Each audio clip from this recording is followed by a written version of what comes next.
घरोघरी मातीच्या चुलीच्या आजच्या भागामध्ये आपण पाहत आहोत की इकडं सुमित्रा आई ही शर्वरी यांची वाट पाहत थांबलेल्या असतात. त्यावेळेस जानकी विचारते की तुम्ही त्यांची वाट का पाहत आहात. त्यावेळेस सुमित्रा आई सांगतात की मी मंदिरामध्ये नवस बोलला आहे आणि मला तोरण बांधायचं आहे. त्यावेळेस जानकी म्हणते की मी त्यांना फोन करून पाहते. तेवढ्यामध्ये तिथं शर्वरी येतात.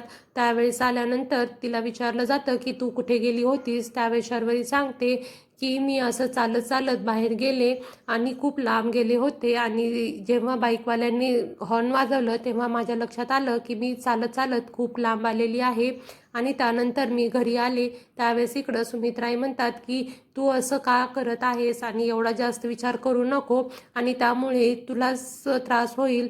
त्यावेळेस इकडं जानकी म्हणते की शर्वरी वंश तुम्ही त्याची अजिबात काळजी करू नका आणि स्वतःची काळजी घ्या, सर्व काही ठीक होईल. त्यानंतर इकडं ऐश्वर्या शर्वरीला विचारते की तुझी ओढणी कुठे आहे. त्यावेळेस शर्वरी म्हणते की घरीच असेल आणि तिला माहीत असतं की ऐश्वर्याने तो फोटो काढून घेतला आहे म्हणून तिने राहुलला ती ओढणी जाळून टाकायला सांगितलेली असते. त्यानंतर इकडं जानकी ही ऐश्वर्याला घेऊन तिथून निघून जाते. त्यानंतर इकडं सुमित्रा आई या शर्वरीला सांगतात की मी देवाकडे नवस बोलला आहे आणि मंदिरात जाऊन आपल्याला तोरण बांधायचं आहे. त्यावेळेस तू फ्रेश हो. त्यावेळेस अवंतिका म्हणते की हो शर्वरी वंश तुम्ही छान रेडी व्हा. त्यानंतर सगळेजण स्वयंपाकाला लागतात. त्यावेळेस इकडं ऐश्वर्या म्हणते की तुम्ही तिच्या नाटकाला किती फसत आहात आणि तुम्हाला माहीत आहे का शर्वरी ही राहुललाच भेटायला गेली होती. त्यावेळेस इकडं जानकी म्हणते की तुला कितीदा सांगितलं आहे असं काही बोलू नको. त्यावेळेस इकडं ऐश्वर्या म्हणते की तू मला बोलायचं थांबवलं आहे कारण की मी तिथे राहुलच्या घरी शर्वरी हिची ओढणी पाहिली होती आणि तिचा फोटोही काढून घेतला होता आणि ती तिथेच होती. त्यावेळेस इकडं जानकी म्हणते की मग ती आपल्याला का दिसली नाही. त्यावेळेस ऐश्वर्या म्हणते की ती खूप चालाक आहे आणि ती लपून बसली असेल. त्यावेळेस इकडं जानकी आणि अवंतिका म्हणतात जर ती राहुलला भेटत असली तरीही काहीच प्रॉब्लेम नाही आहे, पण ते लपून छपून असं का भेटतील. तेवढ्यामध्ये तिथं शर्वरी ही त्यावेळेस ती म्हणते की मला राहुलला भेटण्यामध्ये कोणताही इंटरेस्ट नाही आहे आणि मला स्वतःला गिल्टी फील होत आहे की या सगळ्यामध्ये मी राहुलला ओढलेला आहे आणि त्याने मला अगोदरपासून खूप सपोर्ट केला आहे आणि आज मी त्यालाच आपल्या केसमध्ये ओढलं. त्यावेळेस इकडं अवंतिका म्हणतात की आम्ही जाऊन त्याची माफी मागून आलेला आहो आणि त्यांनी आपल्याला माफ केलं आहे आणि तुम्हीही जर एकदा त्यांना बोललात तर ते तुम्हालाही माफ करतील आणि सर्व काही ठीक होईल. त्यानंतर शर्वरीही तिथून निघून जाते आणि त्यानंतर इकडे सर्वजण स्वयंपाकाला लागतात आणि इकडं जानकी म्हणते की त्यांनी लपून छपून भेटायची काय गरज आहे. जर भेटायचंच असेल तर ते पब्लिक प्लेसमध्ये पण भेटू शकतात आणि त्यांना कोण अडवणार आहेत आणि त्यामध्ये काही वाईट नाही आहे असं जानकी विचार करत असते. आणि त्यामुळे इकडं ऐश्वर्या म्हणते की तिच्या नाटकाला हे सगळेजण किती फसत आहेत आणि मला माहीत आहे की शर्वरी ही खूप चतुर आहे. आणि त्यानंतर इकडं शर्वरी ही राहुलला फोन करते आणि सांगते की इकडं घरी सगळेजण तुझ्यावरती खूप दया दाखवत आहेत आणि माझ्यावरती तर ते एवढ्या लवकर दया दाखवतील असं वाटलं नव्हतं आणि मी आज खूप खुश आहे.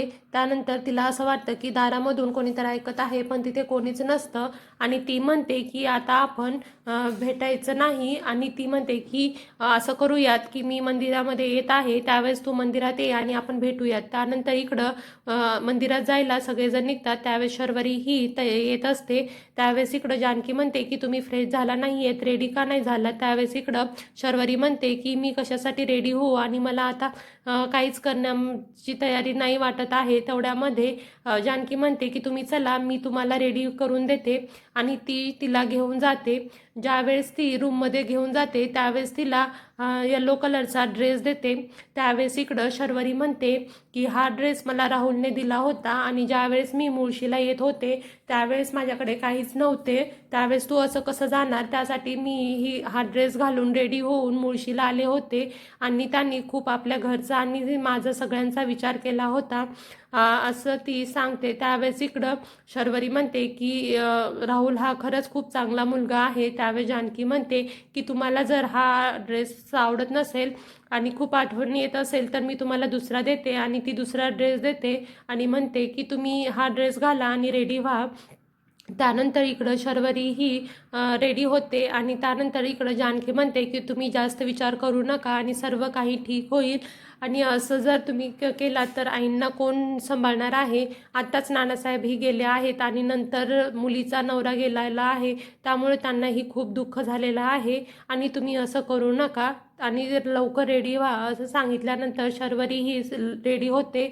आणि त्यानंतर ते सगळे मंदिरात जायला निघतात. त्यावेळेस इकडं ऐश्वर्या विचार करत असते की माझं कोणीच ऐकत नाही आहे. त्यावेळेस तिथं सारंग येतो आणि त्यावेळेस ऐश्वर्या सारंगला म्हणते की माझं इथे कोण ऐकत नाही आहे. अवंतिका आणि जानकीलाही माझ्यावरती विश्वास नाही आहे आणि तुम्हीही विश्वास ठेवत नाही आहेत आणि तुम्हाला जर शर्वरीने माझ्या विरोधात जर कान भरले तर तुम्ही लगेच तिचं ऐकता आणि तुमचाही माझ्यावरती विश्वास नाही. त्यावेळेस इकडं सारंग म्हणतात की काय झालं आहे. त्यावेळेस इकडं ऐश्वर्या म्हणते की शर्वरी ही एक नंबरची नाटकी आहे आणि तुम्हा सगळ्यांना ती मुद्दाम म्हणून असं करत आहे. त्यानंतर इकडं मंदिरामध्ये सगळेजण येतात आणि इकडे शर्वरी यांना तोरण बांधायला सांगतात. त्यावेळेस शर्वरी ही तोरण बांधते आणि तिथून निघून जाते.